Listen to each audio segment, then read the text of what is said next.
né? O que é que significa você estar na linhagem de Adão? E o que é que significa quando você sai da linhagem de Adão e entra para a linhagem de Cristo?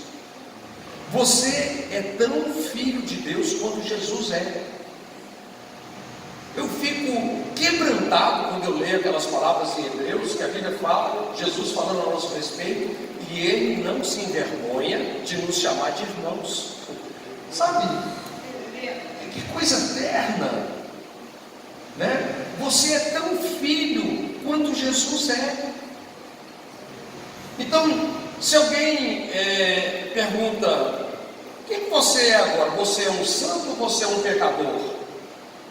Como muitos de nós raciocinamos que o que nos define é o que nós fazemos, e às vezes não, praticamente sempre, nós não acertamos tudo. Tem alguém aqui que acerta tudo? Né? Eu acho que não, né? Falando da salvação da alma, todos nós estamos nesse processo. Como nós pensamos que o que nos define é o que nós fazemos, né? Nós pensamos: não, eu ainda sou um pecador miserável. Mas não é isso que as Escrituras falam a respeito de uma pessoa que nasceu. A Bíblia diz que você pode levar. Por isso que eu disse, para você entender o que está no seu espírito, você tem que ir para a Bíblia. Ok? Nós somos uma nova criação em verdadeira justiça e santidade. Como Jesus é, assim somos nós nesse mundo.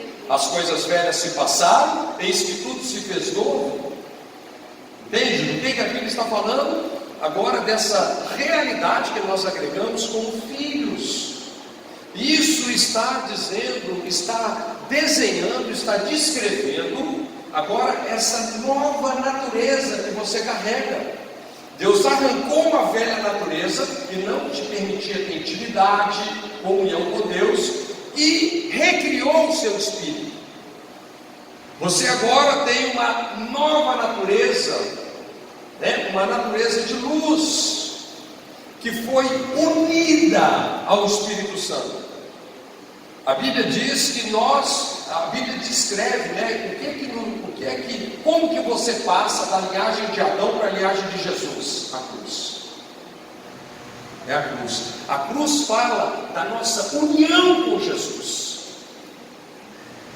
E tudo por fé, queridos. Se você ler Romanos capítulo 6, 7, 8, assim, é uma coisa maravilhosa.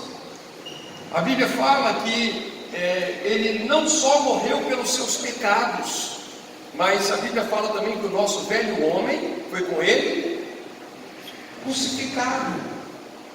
A Bíblia fala que eu e você agora, numa posição de fé, nós devemos nos considerar mortos para o pecado e vivos para Deus. Aliás, essas palavras elas dão muito sentido para o propósito de jejum e oração, né? O jejum não é uma coisa que você faz para Deus te dar alguma coisa, porque Ele já te deu tudo. Se Ele te deu Jesus, o que mais que Ele não te deu, né? Mas o jejum é uma forma bíblica de você apresentar o seu corpo morto para o pecado. A oração no Espírito Santo é uma forma bíblica de você apresentar o seu espírito vivo para Deus. E é assim que nós precisamos então agora de viver a nossa vida, entendendo que agora no Espírito você é uma nova criação. Você é santo, não porque você faz tudo certinho, mas porque agora você é filho. É esse novo nascimento, é o nascimento que define quem você se tornou. Entende? Então, você é filho. É extremamente libertador quando você descobre quem você é. Sabe o que prende muitas pessoas no pecado? Elas não saberem quem elas são. Isso é muito forte, gente. Se uma pessoa se vê como um pecador, dificilmente ele sai do pecado. Mas quando você se vê como filho, como uma nova criação, você simplesmente fala assim: pecado, isso não é mais o meu lugar. Eu não pertenço mais a isso. Isso não tem nada a ver comigo. Isso é por graça, né? A gente estava falando ali sobre às vezes a dificuldade assim, da juventude e tal. Mas você sabe que a maioria de nós andamos na contramão do que a Bíblia ensina. Por exemplo,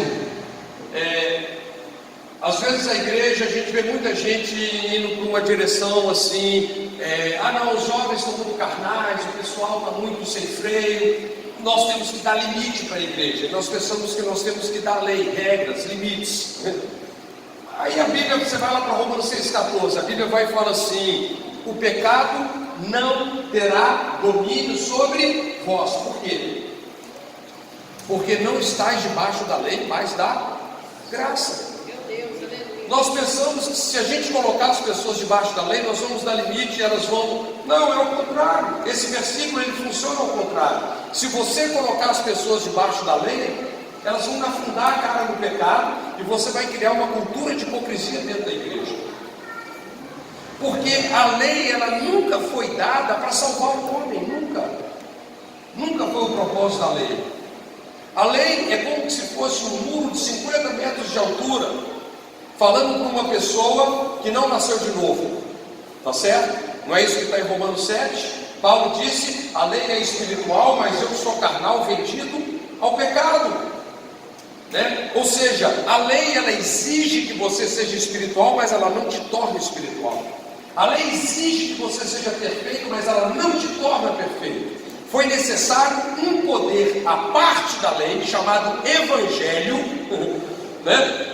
para pegar você que era um cara simplesmente carnal, e através do novo nascimento, você se tornou agora alguém que tem a vida de Deus, alguém que é filho. Você se tornou uma pessoa espiritual, e além você andar no Espírito, você não precisa mais andar olhando para as regras. Andai no Espírito e não cumprireis as concupiscências da carne.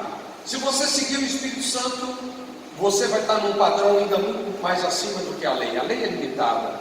A lei pode falar para você: não adultere, mas ela não pode fazer apaixonado pela sua esposa. A graça te faz apaixonado. Meu Deus! Essa é a diferença. Então, eu vejo que hoje existe uma necessidade muito grande de nós entendermos realmente o que é o Evangelho, E o Evangelho é essa verdade que Jesus, segundo as Escrituras, ele morreu pelos nossos pecados, e quando ele morreu, ele não foi para o céu. A Bíblia diz que ele foi para o inferno. A Bíblia diz que ele foi para o porão dos mortos, para o Sheol, foi para a sepultura. Mas a Bíblia diz que a sepultura não pôde segurar o Filho de Deus. Ao terceiro dia, ele ressuscitou dos mortos. Mas sabe o que é melhor você entender? Esse mesmo poder que ressuscitou Jesus dos mortos está dentro de você. É isso que a Bíblia diz. Como é que nós vamos entender isso? Pelas Escrituras. Sabe, por fé, por isso que só a Bíblia define aquilo que está no nosso espírito. Mas ok, vamos lá, senão eu não vou chegar no nosso verso aqui, ok? Então também o Espírito Santo, eu quero que você entenda que você hoje é uma nova criação. Você carrega uma nova natureza, tá certo? Por princípio, o velho homem, ele está onde? Ele está crucificado. O que é esse velho homem? Essa condição. Você não precisa mais viver por uma mentalidade subjugada pela sua carne. Se aqui está a alma, e aqui está o corpo, aqui está o espírito, eu não preciso mais viver me relacionando com a carne. Eu posso agora o quê? Na verdade, originalmente, a alma foi desenhada para seguir o espírito, esse espírito recriado. Então, também o Espírito Santo. Agora, além de você ter uma nova natureza, em verdadeira justiça e santidade, além disso, você tem o Espírito Santo. O Espírito Santo, ele agrega essa responsabilidade de fazer a sua alma, a sua mente conhecer tudo que Cristo fez por você e que já foi depositado no seu espírito. É o Espírito Santo que faz isso. Ele é o revelador, Ele veio para nos ensinar a respeito de Jesus. Eu citei aqui tempo passado, né? E a nossa mente aprende também pela repetição. 1 Coríntios 2,12: Deus não nos deu o Espírito do mundo, mas nos deu o Espírito Santo para por Ele nos dar a conhecer todas as coisas que Cristo fez por nós. Tá certo? Então, Deus não nos deu um espírito de medo, um espírito de covardia, mas Paulo fala a Timóteo que Deus nos deu um espírito de fortaleza. A palavra é dunamis, é uma dinamite, né? É poder para realizar milagres. Nos deu um espírito de fortaleza, de domínio próprio, e nos deu um espírito de amor, ágape. Esse é o espírito que Deus nos deu. Então veja, né, nas palavras de Paulo também, nós agora não temos mais que viver em temor, sabe? Mas Ele colocou dentro de nós um espírito que clama: ah, papai, papaizinho. Sabe, é uma coisa tão maravilhosa, né? Assim, a generosidade do Evangelho, a generosidade do amor de Deus na nossa direção. Então, queridos, você carrega isso com você. No seu espírito, você não só carrega agora uma nova natureza, você é uma nova criação, mas o Espírito Santo, ele está com você. Você sabe que a palavra, o Espírito Santo do Novo Testamento é a palavra Paracletos.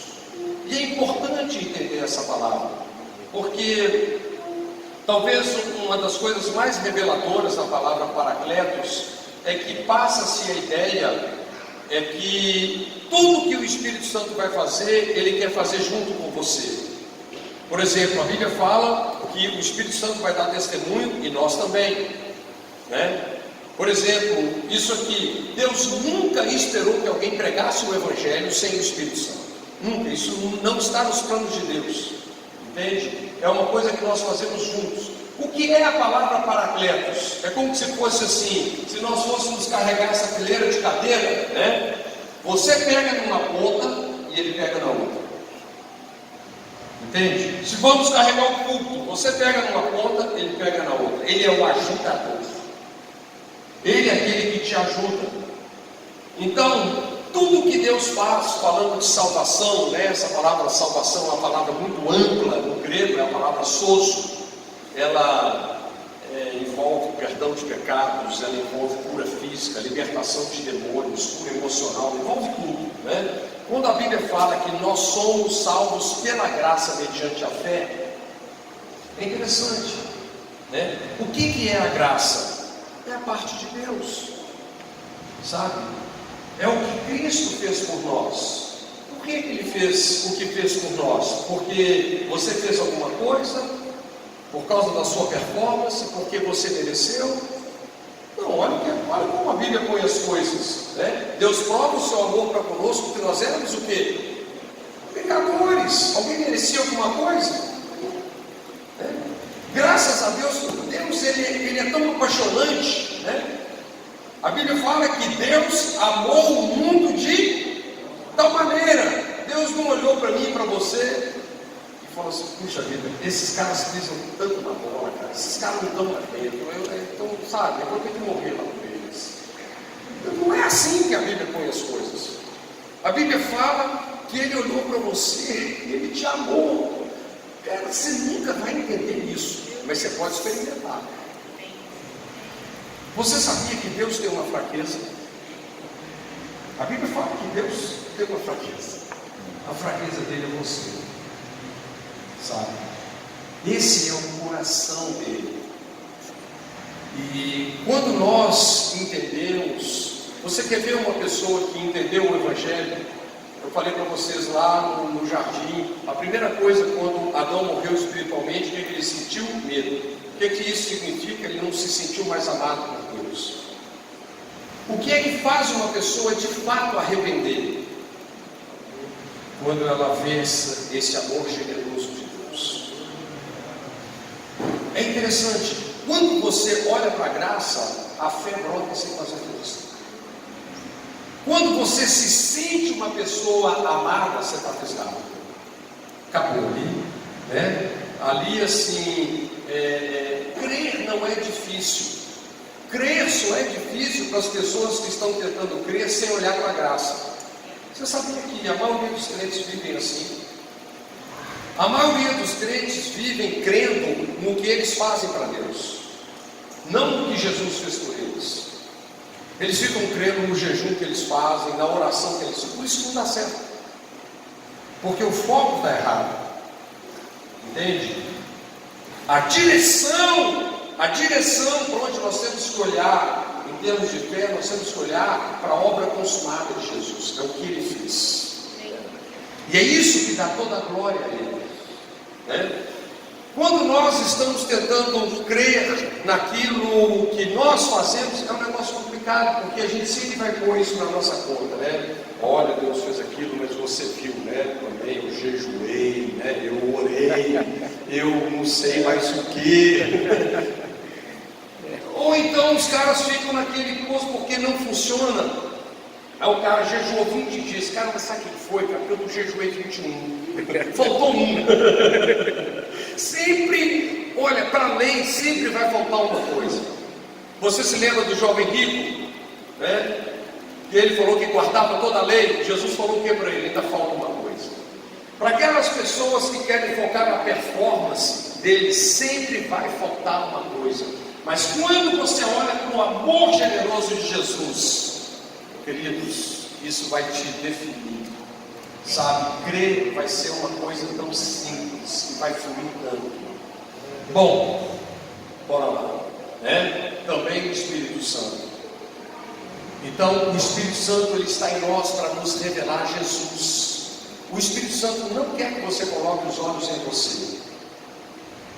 Eu vivi uma parte da minha vida ministerial focando em batalha espiritual, né? E eu acredito que ela existe mesmo, né? Mas eu tenho estado chocado, porque eu tenho me apercebido,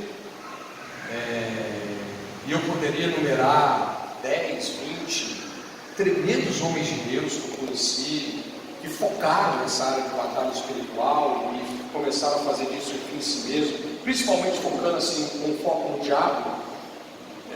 Semanas atrás, triste, eu recebi uma notícia muito triste de uma pessoa que tem esse tipo de foco. Olha, eu não conheço um que não tomou uma rasteira feia. Conheço um. Por quê? Porque o foco está errado. Se você for viver a vida cristã olhando para você, você está lascado. Se você for viver a sua vida cristã olhando para o diabo, você está mais lascado ainda. Entendeu? Porque na verdade o diabo é um detalhe, né? Como é que eu e você temos que viver a vida cristã? Hebreus, olhando para Ele, o autor e o consumador da nossa fé. Entendeu? A gente precisa de ter esse foco. E quem te ensina isso? O Espírito Santo. Então, sabe, você desfrutar isso também o Espírito Santo. E Ele nos ajuda onde? Nas nossas fraquezas. O que Paulo está querendo dizer com essa palavra fraqueza? A essência do conceito dessa palavra fala sobre uma capacidade de produzir resultados. Você já viveu alguma situação na sua vida e você fez tudo que sabia, fez tudo que podia e não deu jeito? Não produziu fruto, não deu resultado, não funcionou? Já viveu coisas assim? Todos nós temos muitas, nós colecionamos experiências assim, né? A Bíblia chama isso de fraqueza. E é exatamente nesse sentido que o Espírito Santo ele nos ajuda. Essa intercessão do Espírito, porque Paulo está falando de oração em línguas, eu ainda não cheguei lá, né, nos gemidos inexprimíveis, mas a oração em línguas, por conceito, ela coloca a sua alma num processo de edificação. Entende? Existe uma carta no Novo Testamento e ela é pequenininha, mas ela é poderosa. Uma carta de um capítulo só. Judas escreveu. E no versículo 20, ele faz a seguinte declaração: orando no Espírito Santo para edificar a vossa fé santíssima. O que é que constrói a fé? O que é que edifica a fé? Orar no Espírito Santo. Agora, falando sobre espírito, alma e corpo, né? É interessante como que a sua mente, a minha mente, a nossa mente natural, ela é extremamente resistente para falar uma coisa que ela não entende. A nossa mente não gosta disso. Ela gosta de participar, ela gosta de ser ativa. Agora, a oração em línguas é uma oração que o Espírito Santo cria no seu espírito, e por princípio, por conceito, ela exige fé para você falar aquelas palavras. Fala a verdade, você tem ou que não tem que ter fé para falar uma coisa que você não entende? E a Bíblia diz que quando nós estamos orando em outras línguas, existem, eu falei, não sei se eu falei isso para vocês, mas uma das funções do corpo, né, a Bíblia Paulo chama de diversidade de línguas. Existe mais de uma maneira que esse dom acontece, mas existe uma maneira, né, vou colocar duas aqui, né, eu gostaria de falar sobre 4 maneiras, mas eu vou falar sobre 2. Existem as línguas como uma linguagem de oração. Existem línguas com interpretação que é igual a profecia. Ok?